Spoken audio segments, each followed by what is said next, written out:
Up in the morning, greet the sun. Today's the day I'm gonna have some fun. Lots of choices, I'll pick one. Use your noodle. My friend Noodlebug plays with me, moves and sings and laughs with me. Noodlebug, Noodlebug, helps me give my brain a hug. Noodlebug, Noodlebug, helps me give my brain a hug. Days are filled with lots of joys, music, stories, treats, and toys, and this friend for girls and boys. Keep on being kind. Go fast and be safe. So, Lindy, are you excited for a big skateboard ride we're doing with May and Michael today? I'm super duper excited, Eddie. Almost as excited as eating this delicious piece of pizza. Hey, Eddie. Hey, Linda. Hey, Rangers, look at me. I'm the fastest skateboarder in the whole entire town. Linda, stop. Eddie, what's wrong? I thought we were going skateboarding.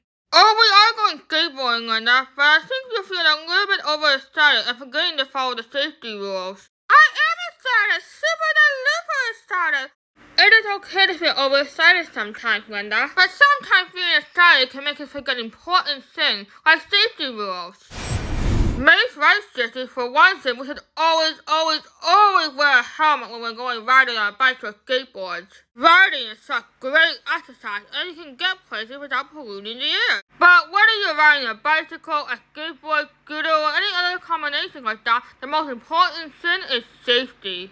Okay, the first thing you should do is have a bike that fits you properly, not too big or too small. When you sit in your bike, you want to make sure you're able to touch the ground with both feet. If you can't, that means the bike is too big for you. The same goes for your seat and handlebars too. Make sure your hands are able to reach the handlebars and your feet are able to reach the pedals. And before you go anywhere, test your brakes to make sure they work. When you're on a bicycle, make sure your front brakes and back brakes are working. Using your brakes is really important, especially when you're going downhill. It's a good way to help you slow down and stop your bike. That's right, Michael. That's why whenever you go riding on your bike, skateboard, or anything else like that, you should always wear a helmet. But May, I'm pretty good at riding my skateboard and my bicycle, even with the training wheels. It doesn't matter if you're a good biker or not, Linda. Even Olympic athletes can get into accidents sometimes on their bicycles. Okay, May, I'm wearing my helmet, but how can I make sure I'm wearing it correctly? Good question, Linda. Well, it's to sit snug on your head and sit just above your eyebrows. Oh, and don't forget to buckle up your helmet. You don't want it to fall off. I love how my helmet perfectly matches the flowers on my skirt, unlike the boys' dark t-shirts. What's wrong with our t-shirts, Linda? They look fine to me. When you go riding, you want to wear something bright so cars can see you easily. Like my favorite koala t-shirt? That's perfect, Eddie. Those bright colors make it easier for cars to see you. Now we can hit the road. This is not a good place to go skateboarding. There's no cars and we can practice road safety rules. Whoa, Eddie, slow down a little bit. You're getting close to a crosswalk. Ooh, I see a green light. Now I can go. Linda, wait, don't cross yet. Huh? Ooh. Whoa, Eddie, are you alright? I'm okay, Michael, but that was kind of scary. I know you're excited, Eddie, but you need to be careful when you're riding on the street. Okay, before we jump into road safety rule, remember, if you're under the age of 10, always go around with a parent, guardian, or older sibling above the age of 10. Even if you're just riding on the sidewalk, you should always have a grown-up watching you, because in a town or city, there's always a lot of cars. Now, if you do bike on the street, you need to follow the rules of the road, just like any other vehicle. If there's a bicycle lane, stay inside that. If there isn't one, stay on the right side of the road, the same way the cars are going. And here's an easier way to remember that. Ride right. Ride right. That is an easier way to remember that. They both start with the letter R. Hold your horses, Eddie. You shouldn't do tricks like that on the road, Eddie, because then the drivers won't know what you're doing.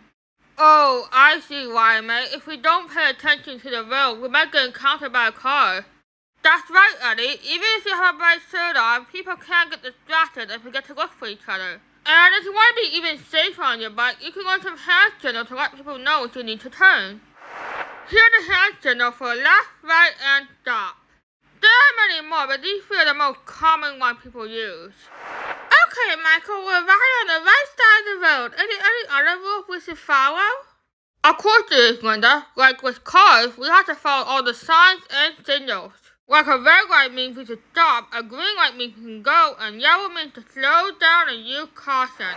That's right, Michael. It's also important to pay attention to the watch, don't walk sign. When the red light starts flashing, that doesn't mean you should cross. It means to wait for the next light, because it might not be enough time to cross. And when we're crossing the street, we should left, then right, then left again to make sure there's no cars coming. Our dad always said to me and Ellie that we should always get off our bike and skateboard and simply walk them across, even though riding is faster. Of course, the most important bicycle rule is actually the simpler: stay focused. To be safe, you gotta be aware of your surroundings and have no distractions. That means no phones or headphones, because then you won't be able to see or hear the car coming. Then you might encounter a car and get hurt. Also, when you go riding with your friends, ride behind each other and not beside each other, because that puts one of you guys into traffic. Even though you want to talk with your friends, it's best to talk with your friend when you're stopping, not riding. Okay, Rangers, we're back downtown. Where should we ride now? I think this is enough skateboarding for me today, Michael. I'm pooped. Yeah, I'm kind of tired too, bro. How about we go to the lookout tower and have a snack and water break? You know what? I'm glad we're going to the safety rule for riding our bikes and skateboards, because that's what makes the riding fun. Hey, speaking of skateboards, do most of these rules apply to like electrical vehicles, like electric scooters? Well, maybe not electric cars, but I'm pretty sure all these rules apply to most electric vehicles. Do they, May? Well, I'm not 100% sure because we don't own any of these things in real life, but I'm pretty sure most of the rules are pretty much the same. Well, actually, most of the rules we talk about are pretty much the same for electrical vehicles. Like for one thing, always wear a helmet to protect your noggin.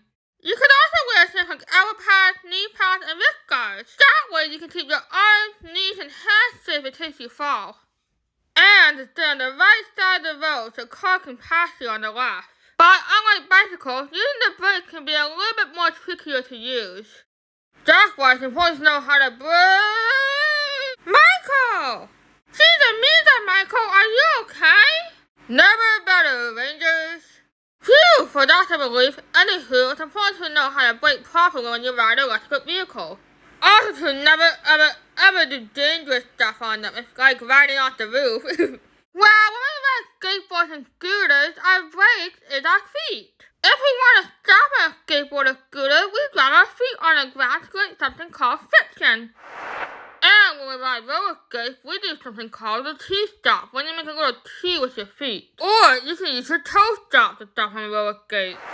Okay, for vehicles like electric scooters, hoverboards, and even one wheel, it can take a lot longer to stop. So, it's important to be extra cautious when you're crossing the road. That's why when you're crossing the road, it's best to keep your distance until you come to complete stop. Stopping a few feet away from the road and walking it across is a great idea. That way you don't ride into oncoming traffic. Even though riding them across sounds like a good idea, it's not, because your wheel could get caught in anything that might be on the road. Examples of that would be storm drains, puddles, and even gravel. And sometimes, if cars are making a last-minute turn, you won't be able to stop in time before the car comes. Okay, I think we covered all the safety rules for riding bicycles, scooters, skateboards, well, anything really. Hold up, May, you forgot the most important safety rule. What? I did? Which one did I forget, Linda? The rule you forgot, May, is it's important to have fun while you ride. And simply ride with your family and your friends is a great way to spend time together. Whoa, Eddie, check out that really cool drone behind you. Okay, that drone is pretty slick. Hey, May, can we ride it? I don't say why not, as long as you're comfortable with that, Michael. You've never driven a drone before. But I'm a subpar driver. I like it. I like my ratings. I think we should be okay, May. Just as long as Michael follows the safety rules, we should be A-okay. Wow, this is so cool. The view's incredible from up here. You can see all of Chinatown from up here. You know, I don't know why we have to still wear a helmet. They might take mine off. You know, it kind of went in the car. Oh, I wouldn't do that how I do, Michael. After this drone ride, we had to ride home back on our skateboard, and we don't want to leave our helmets here. You're right, little sister. It is better to be safe than sorry. Plus, I wouldn't want any of you guys get hurt because you guys are my bestest friends. And you're our bestest friend too, Michael. We had so much fun riding all around